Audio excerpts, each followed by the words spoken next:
السلام علیکم۔ ویڈیو شروع کرنے سے پہلے چینل کو ضرور سبسکرائب کر دیجیے گا۔ خونی آپ بیتی سبق آموز کہانیوں کے متلاشی لوگوں کے لیے دل و دماغ کو مبہوت کرتی حقیقی کہانی۔ آصفہ، سائمہ، عمران اور کامران اپنی گاڑی میں بیٹھے تھے۔ رات کے 1:30 کے قریب ٹھنڈی ہوا اور سیر سے لطف اندوز ہو رہے تھے۔ بھوک لگی ہے مجھے، سنو، سائمہ نے اپنے پیٹ پر ہاتھ رکھتے ہوئے کہا۔ بھوک تو مجھے بھی لگی ہے، عمران نے بھی سائمہ کے ہاں میں ہاں ملائی۔ عمران گاڑی موڑتے ہوئے بولا، کھلا دیتے ہیں ورنہ یہ ہمارا دماغ کھا جائیں گی۔ اس بات پر کامران کھلکھلا کر ہنس پڑا تو آصفہ اور سائمہ ان کو کھا جانے والی نظروں سے دیکھنے لگیں۔ تو کامران ان دونوں کی طرف دیکھتے ہوئے بولا، اچھا سوری، غصہ تو نہیں کرو۔ عمران نے بات کاٹتے ہوئے کہا، اچھا بتاؤ کیا کھاؤ گی؟ سائمہ اپنے سنہری بالوں کو سیٹ کرتے ہوئے بولی، میں تو چکن کھاؤں گی۔ سنو یار، آصفہ لپسٹک لگاتے ہوئے بولی، میں تو سینڈوچ کھاؤں گی۔ کچھ ہی دیر میں یہ لوگ ہوٹل میں تھے، اپنا اپنا آرڈر دے چکے تھے۔ اب کھانے کا انتظار تھا اور پھر چند منٹ میں ان کا آرڈر آ گیا تو چاروں کھانے لگے۔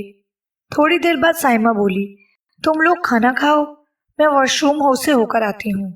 آصفہ سائمہ کی طرف دیکھتے ہوئے بولی، اوکے جلدی آنا۔ یار ہم نے کھا پی بھی لیا لیکن سائمہ ابھی تک نہیں آئی، عمران پریشانی میں بولا۔ کامران اپنی جگہ سے اٹھتے ہوئے بولا، میں دیکھ کر آتا ہوں۔ تو عمران مسکراتے ہوئے بولا، ہاں دیکھ کر آؤ، تمہاری ہمیشہ لیٹ کرتی ہے۔ اتنے میں سائمہ کے چیخنے چلانے کی آوازیں آنے لگی۔ وہ دوڑتی ہوئی آئی اور کامران کے گلے لگی۔ کیا ہوا سائمہ، تم رو کیوں رہی ہو؟ آصفہ سائمہ کی طرف پریشانی کی حالت میں دیکھتے ہوئے بولی۔ وہ سائمہ واش روم کی طرف ہاتھ سے اشارہ کرتے ہوئے کچھ بتانے کی کوشش کر رہی تھی لیکن وہ اس قدر ڈری ہوئی تھی کہ درست جملہ بھی ادا نہ کر پا رہی تھی۔ واش روم میں کیا ہے؟ کامران سائمہ کی طرف دیکھتے ہوئے بولا۔ سائمہ بہت زیادہ گھبرائی ہوئی تھی اور قطعی بات کرنے کی حالت میں نہ تھی۔ واش روم میں تو کوئی نہیں ہے، سائمہ کی طرف دیکھتے ہوئے کامران بولا۔ تم لوگ سائمہ کو گاڑی کی طرف لے کر چلو، بل ادا کر کے آتا ہوں۔ سائمہ گھبراتے ہوئے بولی، تم لوگ میری بات کا یقین کیوں نہیں کر رہے ہو؟ میں بول رہی ہوں نا، وہ عورت مجھے اپنی آنکھیں نکال کر دے رہی تھی، میں خود چیک کر کے آیا تھا، واش روم میں تو کوئی نہیں تھا۔ سائمہ کی بات کو غلط ٹھہراتے ہوئے کامران بولا۔ آصفہ بولی، سائمہ تم کو شاید کوئی وہم ہوا ہو، تم فکر نہیں کرو، ہم سب ہیں نا تمہارے ساتھ۔ ہر طرف درخت ہی درخت تھے، ہر چیز اندھیرے میں ڈوبی ہوئی، اندھیرا اس قدر تھا کہ کچھ بھی نظر آنا مشکل تھا۔ آسمان پر کالے بادل ڈیرا جمائے ہوئے تھے، چاند بھی بادل کے ساتھ آنکھ مچولی کھیل رہا تھا۔ بادل ہٹتے تو چاند کی روشنی زمین پر آتی جس سے آگے جانے کا راستہ نظر آتا۔ اس پر اسرار ماحول میں بجلی کی گرج اور بھی خوفناک منظر پیش کرتی تھی۔ یہ میں کہاں ہوں یا اللہ، یہ کون سی جگہ ہے؟ سائمہ ارد گرد دیکھتے ہوئے بڑبڑائی، اور ہماری گاڑی، کامران، عمران اور آصفہ کہاں ہیں؟ پھر اس نے اونچی آواز میں اپنے ساتھیوں کے نام پکارے جا رہی تھی۔ کیا ہوا بی بی جی، آپ فکر کیوں کر رہی ہو؟ میں ہوں نا آپ کی خدمت کرنے کے لیے۔ ایک عجیب آواز آئی تو سائمہ دہل کر اس طرف دیکھنے لگی۔ وہ آواز باغتا تھی، خوف نے اس کو اپنی لپیٹ میں لے رکھا تھا۔ ایک مرتبہ پھر سائمہ نے آواز کی سمت مڑ کر دیکھا تو وائٹ کپڑوں میں ملبوس ایک عورت جس کے سفید بال اس کے چہرے کو چھپا رہے تھے، وہ عورت سائمہ کی طرف بڑھنے لگی تو سائمہ پیچھے ہٹتے ہوئے بولی، کون ہو تم؟ مگر بدستور وہ عورت خاموشی سے اس کی طرف بڑھ رہی تھی۔ میں پوچھ رہی ہوں کیوں تنگ کر رہی ہو مجھے، کون ہو تم؟ سائمہ چیختے ہوئے بولی، اور میرے دوست کہاں ہیں؟ وہ سب تو وہی ہیں، بس تم میرے پاس ہو۔ عورت اپنے چہرے سے بال پیچھے کرتے ہوئے بولی۔ اس عورت کا چہرہ دیکھتے ہی سائمہ کی بے اختیار منہ سے چیخ نکل گئی۔ اس عورت کا آدھا چہرہ جلا ہوا تھا، آنکھیں اس قدر سرخ تھیں جیسے جسم کا سارا خون آنکھوں میں اتر آیا ہو۔ آپ مجھ سے ڈر کیوں رہی ہیں بی بی جی؟ میں نے تو ساری عمر آپ کی خدمت کی ہے، یہ میری طرف سے تحفہ لیں آپ۔ عورت نے اپنی آنکھیں نکال کر سائمہ کی طرف بڑھا دی۔ سائمہ اس کی ہتھیلی پر اس کی آنکھیں دیکھ کر بری طرح لرز گئی، اس کے جسم پر کپکپی سوار ہو گئی، اور پھر چشم زون میں سائمہ وہاں سے بھاگنے لگی تو عورت سائمہ کی طرف دیکھتے ہوئے بلند آواز سے بولی، بی بی جی کیوں بھاگ رہی ہو؟ واپس تو میرے پاس ہی آؤ گی۔ عورت نے یہ کہتے ہوئے پھر بلند کہکہا لگایا۔ سائمہ مسلسل بھاگتے ہوئے تھک چکی تھی، میں اب مزید بھاگ نہیں سکتی۔ سائمہ زیر لب بڑبڑائی، بس سویٹ ہارٹ اور نہیں بھاگو گی؟ سائمہ کو اپنے پیچھے اسی عورت کی آواز سنائی دی۔ آواز سنتے ہی سائمہ نے پھر سرپٹ بھاگنا شروع کر دیا۔ مسلسل بھاگتے بھاگتے اسے ٹھوکر لگی اور وہ گر پڑی۔ اس وقت آسمان بھی صاف ہو گیا تھا، چاند کی روشنی سے اب سب کچھ صاف نظر آ رہا تھا۔ سائمہ بغور اپنے ارد گرد کے ماحول کو دیکھ رہی تھی۔ وہ اسی جگہ پر تھی جہاں سے اس نے بھاگنا شروع کیا تھا۔ بھاگ لیا میری جان، اور کتنا بھاگو گی؟ سائمہ کے پیچھے موجود وہ عورت بولی۔ مجھے تنگ نہ کرو، تم کون ہو؟ بتا دو تم کون ہو اور میرے ساتھ ایسا سلوک کیوں کر رہی ہو پلیز، سائمہ نے روتے ہوئے اس عورت سے پوچھا۔ رکو، بتاتی ہوں کہ میں کون ہوں، وہ عورت سائمہ کے سامنے اپنی انگلی نچاتی ہوئی بولی۔ اس نے اپنی کمر سے ایک بیلٹ کھولا جو اس نے کمر کے ساتھ باندھی ہوئی تھی، اور پھر اچانک بیلٹ کی مدد سے زور زور سے سائمہ کو مارنے لگی۔ سائمہ درد کی شدت سے چیخ رہی تھی۔ پلیز مجھے چھوڑ دو، جانے دو، رحم کھاؤ مجھ پر۔ تجھ پہ رحم کھاؤں؟ عورت نے حقارت کی نظر سے سائمہ کو دیکھا اور کہا لگانے لگی۔ سائمہ میری جان، تم کیوں چلا رہی ہو؟ اٹھو، کیا ہوا تم کو؟ جلدی اٹھو، کامران نے سائمہ کو نیند سے جھنجھوڑتے ہوئے کہا۔ سائمہ نے جھٹ اپنی آنکھیں کھولی۔ تم لوگ میرے ساتھ ایسا نہیں کر سکتے، تم لوگ مجھے مارو نہیں۔ سائمہ بدحواسی کے عالم میں بولے جا رہی تھی۔ کامران نے سائمہ کو جھنجھوڑا۔ کیا اول فول بولے جا رہی ہو؟ لگتا ہے کوئی برا خواب دیکھا ہے تم نے۔ پھر سائمہ نے اپنے ارد گرد دیکھا۔ آصفہ، عمران، کامران سب اسے پریشان نظروں سے دیکھ رہے تھے۔ نہ وہ جنگل تھا، نہ ہی وہ عورت۔ سائمہ اپنی گاڑی میں اپنے دوستوں کے ساتھ بیٹھی تھی، تو یہ خواب تھا۔ سائمہ نے اپنے منہ پر ہاتھ پھیرتے ہوئے کہا۔ عمران نے ہنستے ہوئے کہا، ہاں یہ خواب ہی تھا۔ کتنے میں سائمہ کو اپنے بازو میں کچھ درد محسوس ہوا، تو اس نے بازو دیکھے تو وہ حیرت بھری نظروں سے بازوؤں کو دیکھنے لگی۔ اس عورت نے سائمہ کو بیلٹ سے مارا تھا، وہاں بیلٹ کے زخموں کے نشان اس کے بازوؤں پر واضح نظر آ رہے تھے۔ اگر وہ خواب تھا تو میرے بازو پر یہ نشان کیسے آئے؟ خواب میں وہ عورت مجھے مار رہی تھی، اور یہ نشان بھی اس کے بیلٹ سے مارنے کے ہیں۔ وہ عورت اپنی آنکھیں نکال کر مجھے دے رہی تھی۔ سائمہ بازو کے نشان دیکھتے ہوئے بولی، تم لوگ میری باتوں کا یقین کرو، کوئی ہے جو مجھے پریشان کر کے مارنا چاہتی ہے۔ آصفہ بولی، میں ایک بابا کو جانتی ہوں، وہ اس سلسلے میں ہماری ضرور مدد کر سکتے ہیں۔ کامران آصفہ کی طرف دیکھتے ہوئے بولا، چلو وہاں چلتے ہیں۔ اور پھر وہ چاروں کچھ دیر میں بابا کے آستانے پر موجود تھے۔ تھوڑی انتظار کے بعد بابا نے چاروں کو کمرے میں بلایا۔ کمرے کے اندر جگہ جگہ انسانی کھوپڑیاں اور سرخ رنگ موجود تھے۔ ہرا چوگا زیب تن کیے وہ بابا آگ کے سامنے بیٹھے کچھ منتر پڑھ رہے تھے۔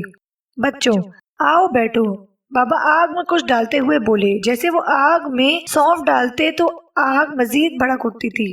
بابا نے بغور ان چاروں کو دیکھا اور بولے، گھبراؤ نہیں، غلطی اپنوں کی ہے، ویسے وہ عورت اپنی جگہ بے قصور ہے۔ گھر اور کھوٹا میرے سامنے عیاں ہو گیا ہے، اور میں نے اس عورت کو اپنے عمل سے قید کر دیا ہے۔ ویسے بھی وہ اپنی خونی آپ بیتی سے تم لوگوں کو آگاہ کرے گی۔ پر بابا جی، ابھی تو ہم نے آپ کو اپنا مسئلہ سنایا نہیں، تو آپ کو سب کیسے پتہ چلا؟ اس بار کامران بولا۔ کامران کی بات سن کر بابا مسکرائے اور پھر گویا ہوئے۔ بچوں، جو بھی میرے آستانے پر آتا ہے تو اس کے مسائل میرے سامنے آ جاتے ہیں، اور میں ان سے دل میں پوشیدہ باتوں کو بھی جانتا ہوں۔ تم لوگ آرام سے بیٹھو، اور پھر کچھ بھی نظر آئے اسے تحمل سے دیکھنا۔ جو بھی حقیقت ہے وہ سامنے آ جائے گی، اور وہ عورت سائمہ کو کیوں تنگ کر رہی ہے وہ بھی سامنے آ جائے گا۔ کسی قسم کا ڈر خوف محسوس نہ کرنا۔ اچھا، اب میں اپنا عمل شروع کرتا ہوں، تم لوگ خاموشی سے بیٹھے رہو۔ اور پھر بابا جی نے منہ میں کچھ پڑھنا شروع کر دیا۔ ابھی چند ہی منٹ گزرے تھے کہ اچانک آستانے کے ایک کونے سے ایک نسوانی آواز سنائی دی۔ حاضر ہوں، میرے لیے کیا حکم ہے؟ نسوانی آواز سن کر بابا جی گویا ہوئے۔ تم اپنے اصلی خد و خال میں آؤ تاکہ پتہ چلے تم کون ہو، اور بتاؤ کہ تم کیوں سائمہ کو تنگ کر رہی ہو، تاکہ یہ سچ جان جائیں کہ اصل حقیقت کیا ہے۔ اور ویسے بھی مجرم کوئی اور ہو اور سزا کسی اور کو ملے، یہ اچھی بات نہیں۔ اصل مجرم کو اس کے کرتوتوں میں سزا ملنی چاہیے۔ یہ بول کر بابا جی خاموش ہو گئے تو نسوانی آواز پھر سنائی دی۔ جی بابا جی، آپ صحیح فرما رہے ہیں۔ آپ کے حکم کے مطابق میں اصل حقیقت اور ظلم کے روداد ان بچوں کو سناتی ہوں۔ اور اس کے ساتھ آستانے کے کونے میں دھواں اڑنا شروع ہوا۔ پھر چند منٹ بعد دھوؤں نے ایک انسانی خد و خال اختیار کر لیا، تو اب اس جگہ ایک عورت مجسم کھڑی تھی۔ اس پر نظر پڑتے ہی سائمہ کے منہ سے نکلا، رضیہ تم؟ ہاں بی بی جی، میں بدنصیب رضیہ ہوں، آپ لوگوں کی خدمت گار۔ یہ ان دنوں کی بات ہے جب آپ کی دونوں آنکھوں میں تکلیف بڑھتی جا رہی تھی۔ آپ تکلیف سے دو چار تھیں۔ ڈاکٹروں کا کہنا تھا کہ اگر جلد از جلد آنکھوں کا انتظام نہ ہوا تو آپ کی دونوں آنکھیں ضائع ہو جائیں گی، اور پھر زخم کینسر میں تبدیل ہو جائے گا۔ آپ ہسپتال میں تھی، آپ کے بابا آپ کی وجہ سے بہت پریشان تھے، آنکھوں کا انتظام ہو کے نہیں دے رہا تھا، اور یہ بھی سوچنے کی بات ہے کہ ایسا کون شخص ہوگا جو پوری زندگی کے لیے خود اندھیرے میں چلا جائے، یعنی وہ خود اندھا ہو جائے اور کسی اور کی زندگی کی روشن کر دے۔ اور پھر ایک رات میری بیٹی زینت غائب ہو گئی، میں تڑپتی رہی، روتی رہی، مگر زینت کا کوئی سراغ نہ ملا۔ زینت کی وجہ سے آپ کے بابا بھی بہت پریشان تھے۔ ایک روز انہوں نے کہا، رضیہ کہیں ایسا تو نہیں کہ زینت کسی اور کے ساتھ، اور انہوں نے جملہ ادھورا چھوڑ دیا۔ صاحب کی بات سن کر میں جھٹ بولی، صاحب جی ایسا ممکن نہیں، میری زینت ایسی نہیں، مجھے تو لگتا ہے کہ کسی ظالم نے اسے اغوا کر لیا ہے۔ یہ سن کر صاحب بولے، رضیہ میں بھی دعا کرتا ہوں، تم بھی دعا کرو کہ زینت کی کوئی خبر مل جائے۔ بہرحال میں بہت پریشان تھی، اور مجھ سے کہیں زیادہ پریشان آپ کے بابا لگتے تھے۔ ایک ہفتہ اسی طرح گزر گیا۔ ایک روز صاحب جی سے ملنے ان کے 3 دوست آئے تو صاحب مجھ سے کہا کہ رضیہ 4 کپ چائے بنا دو۔ صاحب کی بات سن کر میں چائے بنانے چلی گئی، اور جب پلٹی تو اچانک میرے قدم دروازے پر جم سے گئے، کیونکہ باتیں ہی ایسی تھیں۔ اندر کمرے سے صاحب کی بات سنائی دی۔ صاحب کہہ رہے تھے، میں تم تینوں کا بہت شکر گزار ہوں کیونکہ تم نے میری بہت مدد کی۔ سائمہ صحت یاب ہو رہی ہے۔ زینت کی آنکھیں سائمہ میں لگنے کے بعد اب سائمہ کی زندگی کا خطرہ ٹل گیا، اور یہ بھی اچھا ہوا کہ ہم نے زینت کو نیچے تہہ خانے میں دفن کر دیا۔ اور یہ سننا تھا کہ اچانک چائے کی ٹرے میرے ہاتھ سے نیچے گر پڑی۔ اس کے بعد تو قیامت مجھ پر ٹوٹ پڑی۔ صاحب سمیت ان تینوں نے مجھے اپنے ہاتھوں میں جکڑ لیا اور میرے منہ پر فوراً رومال باندھا اور مجھے گھسیٹتے ہوئے نیچے تہہ خانے میں لے گئے، اور آنن فانن مجھے موت کے گھاٹ اتار کر تہہ خانے میں دفن کر دیا اور تہہ خانے سے چلے گئے۔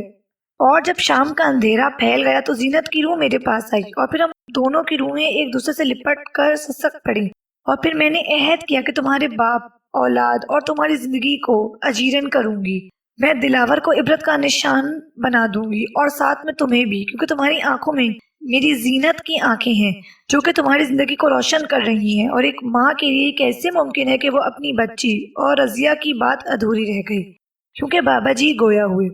بچو، تم لوگوں کے سامنے اصل حقیقت عیاں ہو گئی، اور تم لوگوں نے یہ جان لیا کہ سائمہ کا باپ کس قدر ظالم شخص ہے، جس نے اپنی اولاد کے لیے 2 زندگیوں کو موت کے گھاٹ اتار دیا۔ تو رضیہ، میرا تم سے کہنا ہے کہ اصل کام سائمہ کے باپ کا ہے، اس میں سائمہ بالکل بے قصور ہے، اور یہ بھی اچھی بات ہے کہ زینت کی آنکھیں کسی کے کام آ رہی ہیں، اور میرے خیال میں دلاور کو سخت سے سخت سزا ملنی چاہیے۔ رضیہ، تم میری بات مان لو، اور اس عمل سے خدا بھی خوش ہوگا۔ بابا جی کی بات سن کر رضیہ بولی، ٹھیک ہے بابا جی، میں آپ کی بات قبول کرتی ہوں، لیکن دلاور کو ہر صورت سزا ملنی چاہیے۔ یہ سن کر سائمہ بولی، رضیہ آنٹی آپ بے فکر رہیں، میں اپنے باپ کو خود سزا دلواؤں گی، کیونکہ اب ظالم کو ہر صورت سزا ملنی چاہیے۔ جو غلطی میرے باپ نے کی اس کو اس کی سزا ملنی ہی چاہیے۔ اور پھر سائمہ کے کہنے پر پولیس نے تہہ خانے سے ان دونوں کی لاشیں نکال لیں، اور ساتھ میں ٹیپ ریکارڈ بھی پولیس کے ہاتھوں میں آ گیا جس میں دلاور خان کے خلاف سارے ثبوت تھے۔ پولیس نے دلاور کو گرفتار کر لیا۔ سائمہ نے ٹیپ ریکارڈ بھی پولیس کو فراہم کیا تھا جس میں تینوں دوستوں کی باتیں بھی ریکارڈ تھیں۔ سائمہ کی خوشی دیدنی تھی۔ وہ پر ہمت لہجے میں بولی، میں اپنے بابا کی بہت عزت کرتی ہوں، لیکن سزا ایک مجرم کو دلوانی ہے۔ دلاور کو پھانسی کی سزا ہوئی اور اس کے تینوں دوستوں کو عمر قید کی سزا۔